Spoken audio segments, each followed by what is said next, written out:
Hey everyone, welcome back to the Foundry by Forge College. I am so pumped you're tuning in for today's explainer. Now, if you were hanging out with us for our last lesson on detecting performance bottlenecks, well, you're probably still nursing a few battle scars from watching those gas fees literally spike out of control. We all felt the pain of that inefficient code, right? Well, today we are fighting back. We're diving headfirst into on-chain storage strategies for metadata, and we're basically going to completely rethink how we handle our data from the ground up. So think about the absolute contrast we're dealing with here. On one side, you've got this tangled mess, right? That represents the high gas costs and those brutal performance bottlenecks we were just dealing with. It's chaotic, it's incredibly expensive, and frankly, it just drains our wallets. But our goal for today? A total, complete shift toward optimized storage layouts.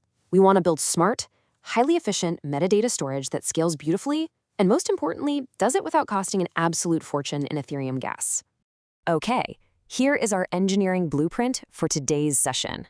We'll start with the storage dilemma, move into 3 storage strategies, break down the separable store pattern, get into deploying your contracts, and finally, wrap it up with a final inspection.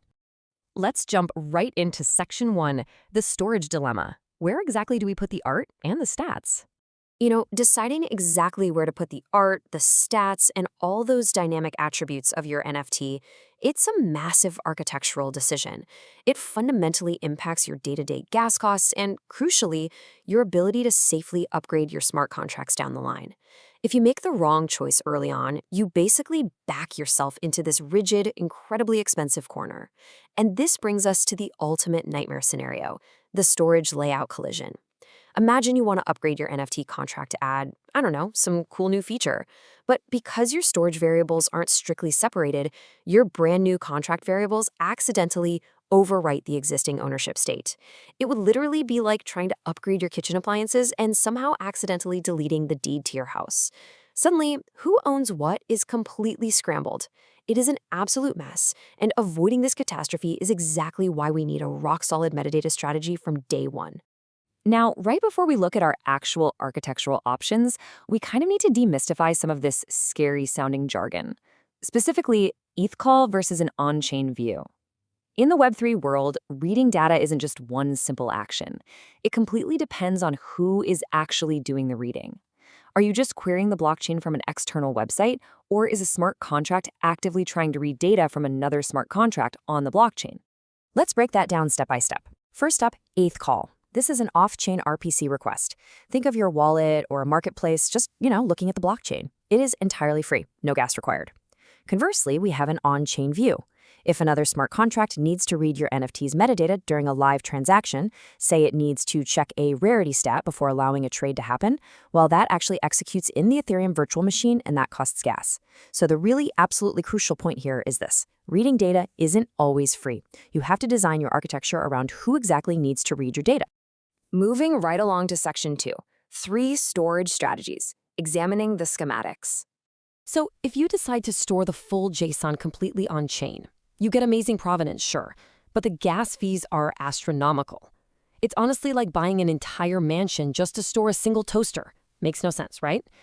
Now, alternatively, compact packed attributes are way cheaper and they're great for complex on-chain mechanics, but they require some highly complex engineering to upgrade safely.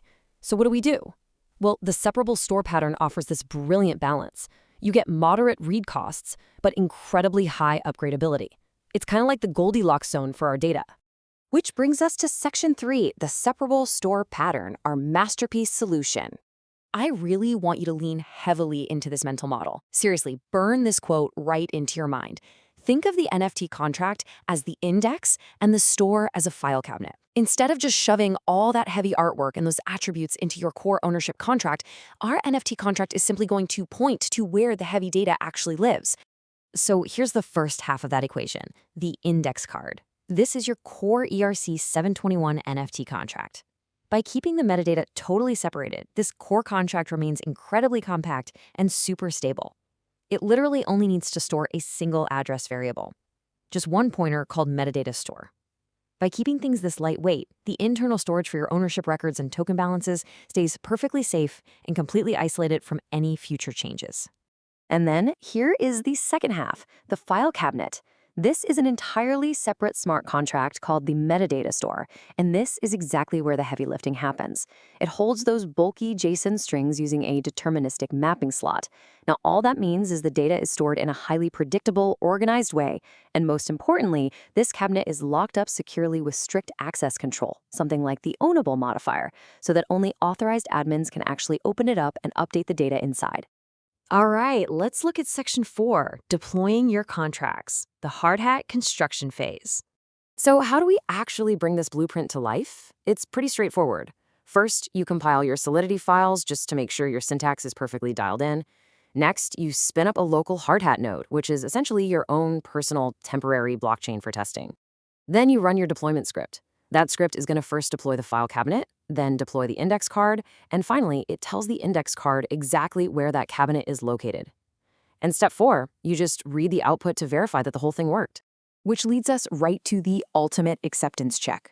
When you finally query the tokenURI on your core NFT contract, did the read actually match your stored JSON?